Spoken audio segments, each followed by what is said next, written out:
Morning for all students. अगले video में हम लोग द्विघात समीकरण के सीधाचल का फार्मूला का निरूपण करेंगे। आज हम लोग पढ़ेंगे मूलों तथा गुणांकों में संबंध। मूलों तथा गुणांकों में संबंध से पहले एक इसमें बात आती है विविधकर की। विविधकर के बारे में जान लें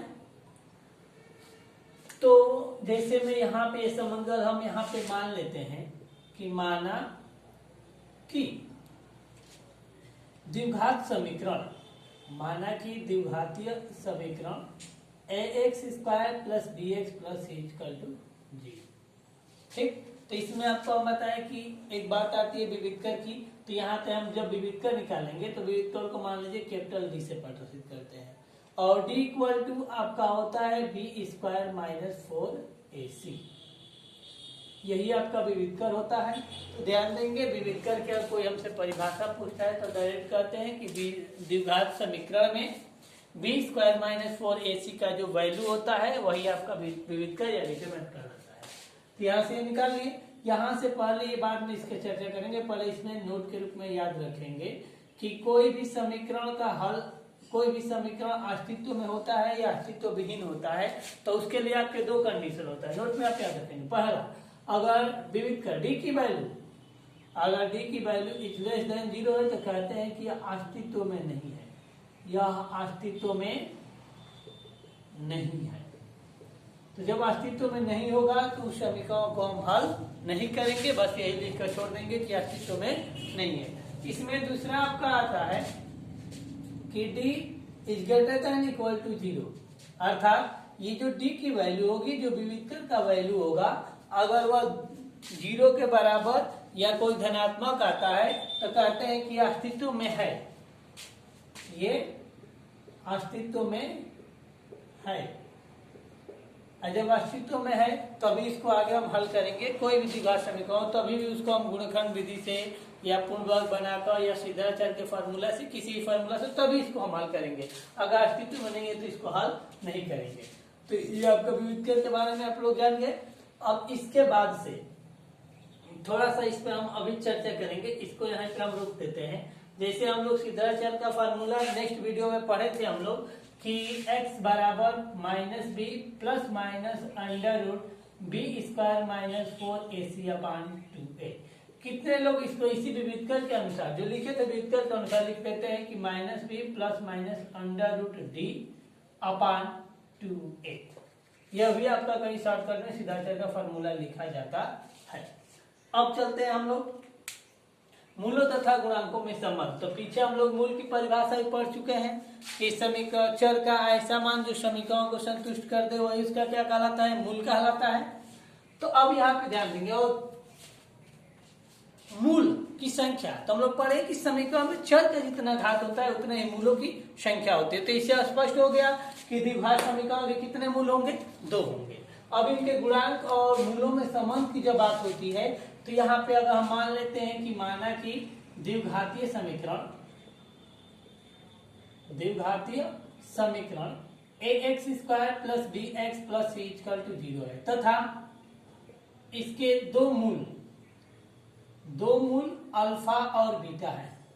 आप कुछ भी मान सकते हैं, x और y भी मान सकते हैं, दो मूल अल्फा और बीटा है। तो यहाँ पे गुणांकों मूलों में संबंध के लिए दो फार्मूला होता है। एक आपका होता है कि मूलों का योग, मूलों का योग। तो मूलों का योग के लिए आपका होता है कि माइनस x का गुणांक अपान x² का गुणांक, x² का गुणांक। और मूलों का योगफल अर्थात alpha plus beta equal to, यहाँ पे x² का जब कोफिशिएंट और x के कोफिशिएंट का देखेंगे हम तो x का गुणांक b है तो माइनस b बाई कितना होता है, a। इस तरह से आपका सेकंड आता है मूलों का गुणनफल, मूलों का गुणनफल। तो मूलों के गुणनफल के लिए आपका होता है कि द्विघात समीकरण में अचर पद बटे x² का गुणांक। तो यहाँ पे हम मूल माने हैं और करके, तो alpha into beta equal to अचर पद में हम लोग क्या देख रहे हैं, c। तो c बाई कितना हो जाएगा, a। यही आपका मिला। देखिए यहाँ पे ये मूल हो गया और ये इसके कोफिशिएंट गुणांक हो गए। तो यहाँ से हमारा मिल गया कि मूलों के गुणांकों मूल तथा गुणांकों में संबंध। अब रही बात हमारा यह कि हम लोग के सामने ये क्वेश्चन उठता है कि इनका निगमन, ये सूत्र कहाँ से आए हैं, इसको निकाला कैसे गया है। तो इसको भी हम बहुत आराम से निकाल सकते हैं। देखिए अब इसको निकालने की बात होगी तो सबसे पहले हम लोग लिख देंगे द्विघातीय सूत्र से। द्विघातीय सूत्र अर्थात सिद्धाचार्य के फार्मूला से। द्विघातीय सूत्र क्या पाए, x equal to minus B plus minus under root B square minus 4ac upon 2a। तो यहां से देखिए एक मूल मान लेंगे कि माना कि अल्फा इक्वल टू, एक मूल मिला तो यहां से देखिए अल्फा इक्वल टू, चाहे यहाँ पे ये काम करेंगे आप जब पॉजिटिव साइन लेंगे तो यहाँ पे लिखेंगे कि पॉजिटिव साइन लेने पर या धनात्मक चिन्ह लेने पर, धनात्मक चिन्ह लेंगे तो x की एक वैल्यू निकलेगी, उसको हम अल्फा मान लेते हैं कि alpha equal to minus B plus minus under root B square minus 4ac upon 2a। फिर यहीं पे अगर निगेटिव साइन लेते हैं कि निगेटिव साइन लेने पर, जब इसका निगेटिव साइन लेंगे तो ध्यान देंगे यहाँ पे आपको क्या मिलेगा, यहाँ पे ये मिलेगा कि beta equal to minus B minus under root B square minus 4ac upon 2a। यहाँ पे दोनों मूल मिल गए तो यहीं पे इनका योग अगर निकालते हैं, योग यानी कि अल्फा प्लस बीटा इक्वल दोनों को ऐड कर देंगे, minus B plus under root B square minus 4ac upon 2a और plus minus B minus under root B square minus 4ac upon 2a और alpha plus beta equal to दोनों का LCM आपका 2a हो जाएगा तो minus B plus under root B square minus 4ac plus ये आपका देखिए minus B minus under root B square minus 4ac। अब इससे आपका ये कैंसिल हो जाएगा तो यहाँ से alpha plus beta equal to मिला माइनस 2b अपॉन 2a, या alpha plus beta equal to मिल गया b by minus b by a। तो आपका पहला सूत्र का इसमें निगमन हो गया। इसी प्रकार हम अगर दूसरा का निकालते हैं मूलों का गुणनफल, ठीक इसी प्रकार अगर हम लोग चलेंगे तो इसी प्रकार अगर निकालेंगे हम लोग क्या जी, मूलों का गुणनफल, मूलों का गुणनफल। तो मूलों का गुणनफल alpha into beta equal to, अर्थात ये अल्फा और बीटा की दोनों की वैल्यू है ये, इनका गुणनफल करेंगे तो देखिए क्या होगा, minus B plus under root B square minus 4ac upon 2a और फिर दूसरा ब्रैकेट में minus B minus under root B square minus 4ac upon 2a। अब ध्यान देंगे alpha into beta equal to minus, इसको हम ऐसे लिख सकते हैं ना, देखिए ध्यान से इसको ऐसे लिख सकते हैं हम b square minus 4ac minus b upon 2a और यहाँ से जब माइनस हम कॉमन कर लेंगे तो माइनस कॉमन करेंगे तो दोनों प्लस हो जाएगा। यहाँ भी लिख सकते हैं कि under root B square minus 4ac और प्लस कितना बी पूरे के बाद अपॉन 2a। अब ध्यान देंगे यहाँ पे क्या मिला, alpha into beta equal to, alpha into beta equal to a minus B A plus B A square minus B square. यहाँ पे वर्गांक सूत्र आपको मिला तो यहाँ पे जब करेंगे तो इसका स्क्वायर करेंगे रूट हट जाएगा बी स्क्वायर माइनस 4ac और ये आपका कितना हो जाएगा ए स्क्वायर माइनस बी स्क्वायर तो माइनस बी स्क्वायर। ठीक है, अब देखिए यहाँ से थोड़ा हम हल करेंगे और ये आपका ये पहले ये आपका चिन्ह कितना है पहले से माइनस और चिन्ह को बाहर रख देंगे, आइए A minus B A plus B A square minus B square upon B से करेंगे देखिए तो 4a स्क्वायर। तो alpha into beta equal to आपको मिल गया, ये आपका बी स्क्वायर से B square cancel minus 4ac minus plus 4ac upon 4a square, ये आपका 4 से 4 कैंसिल, ऐसे इसका एक पावर कैंसिल हो जाएगा तो alpha into beta equal to क्या मिला c बाई a। तो इस तरफ से हम इन दोनों सूत्र का निबंध कर लेंगे। इसमें भी हम चाहें तो क्वेश्चन आपके किताब में हल हो सकता है। तो ये तो हम लोग द्विघात समीकरण का न्याय हर एक चीज पढ़ लिए। अब इसमें 2-4 क्वेश्चन हम अपने मन से लिखकर उसको हल कर सकते हैं। तो कल आपको हम क्या बताए, पूर्ण सिद्धाचार्य के फार्मूला पे सवाल हल किए हैं, बाकी गुणखंड भी पढ़ लिए हैं और पूर्ण वर्ग बनाकर भी। चलिए कोई एक क्वेश्चन लिखते हैं, इन दोनों पे हम हल करते हैं, दोनों नियम से।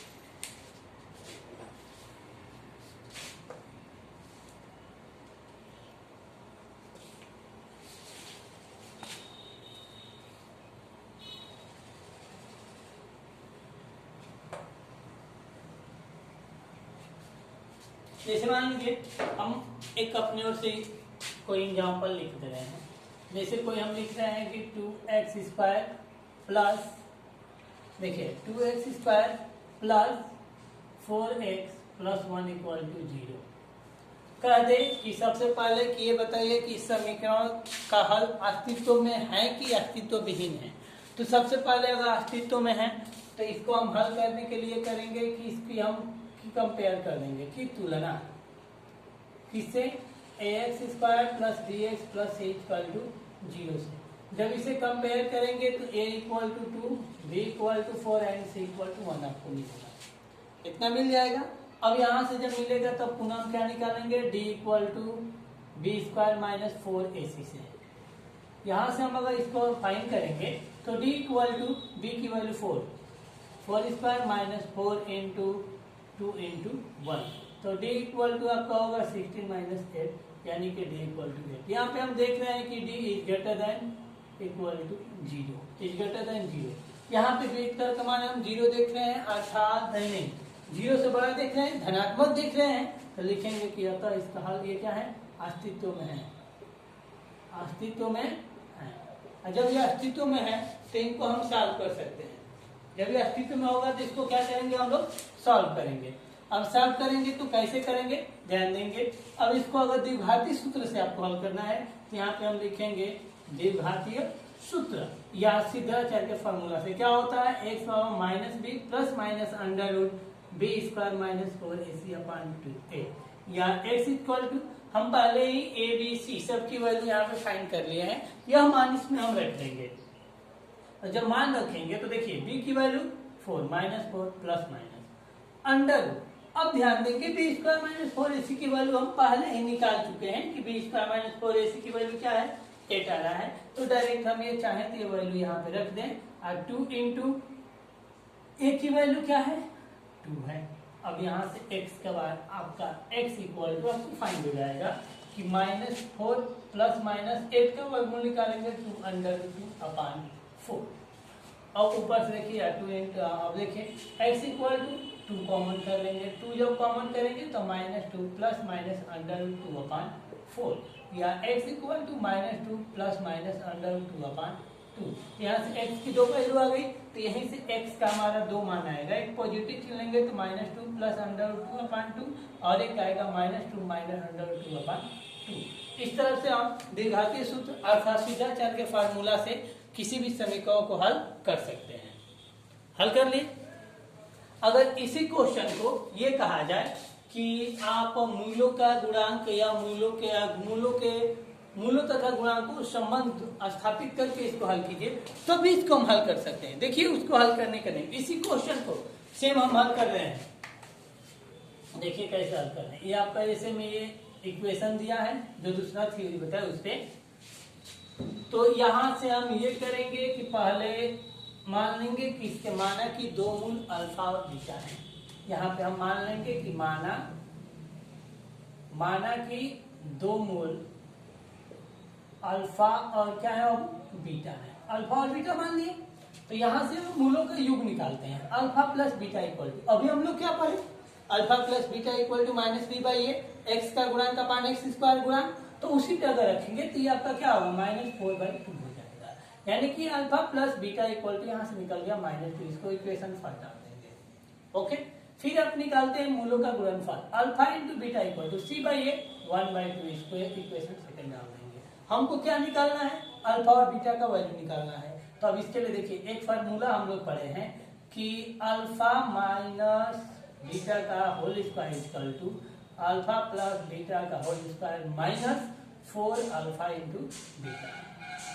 पढ़ेगा इसी फार्मूला पे अल्फा माइनस बीटा का whole square equal to alpha plus beta की वैल्यू क्या है, -2, तो -2 का स्क्वायर -4 अल्फा इंटू बीटा का वैल्यू 1/2। तो अल्फा माइनस बीटा का होल स्क्वायर इक्वल टू आपका हो जाएगा 4 माइनस इसको करेंगे तो आपका कितना होगा 2, यानी कि alpha minus beta equal to आपको क्या यहाँ पे निकला होगा, कितना निकल रहा है, देख लीजिए। यहाँ से आपको ये निकल रहा है -2 निकल रहा है ना। अब यहीं से आप हल करेंगे तो आपको देखिए थोड़ा सा आपका 2x² plus 4x beta minus B by A और सी बाई ए, यहाँ से भी इसको हम हल कर सकते हैं। यहाँ से अल्फा माइनस बीटा का मान निकल गया।